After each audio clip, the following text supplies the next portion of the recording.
আমার অনেক শুভাকাঙ্ক্ষী জানতে চেয়েছেন আমি কেমন আছি। আপনারা তো অনেকেই জানেন আমি হঠাৎ খুব অসুস্থ হয়ে পড়েছি।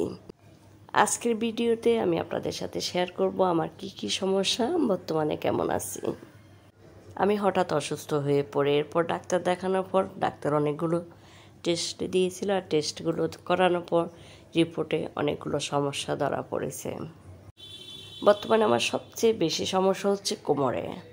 আমার কোমরে দুটি হাড় একসাথে মিশে গেছে, আর প্রস্রাবে প্রচুর পরিমাণে ইনফেকশন এবং সিস্ট ফুলে গেছে। আমি বর্তমানে চিকিৎসা নিচ্ছি, তো ডাক্তার এখন আমার যে চিকিৎসাটা নিচ্ছে সেটা হচ্ছে কোমরের সমস্যার এবং পাশাপাশি প্রস্রাবে যে ইনফেকশনটা সেটার, আর সিস্টটা আমি পরে গাইনি ডাক্তার দেখাবো।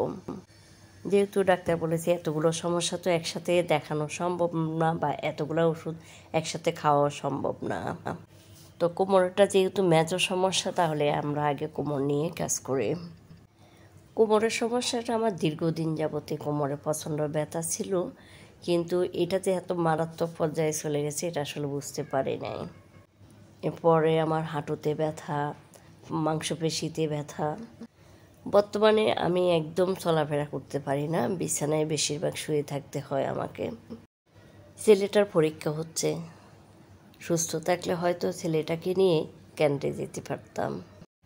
যাই হোক, বর্তমানে ডাক্তার আমাকে 7 দিনের ওষুধ দিয়েছে, এরপরে বলা যাবে। আর যদি দেখি এখানে কিছু হচ্ছে না, পরে আমি আরেকজন ডাক্তার দেখাবার চিন্তা ভাবনা করতেছি। আর কোমরের সমস্যা মোটামুটি একটু এক পর্যায়ে আসলে আমি গাইনি ডাক্তার দেখাবো বলে আশা করতেছি। তো সবাই আমার জন্য দোয়া করবেন, আমি যেন খুব তাড়াতাড়ি সুস্থ হয়ে যেতে পারি। সবাই ভালো থাকবেন, সুস্থ থাকবেন। আল্লাহ হাফেজ।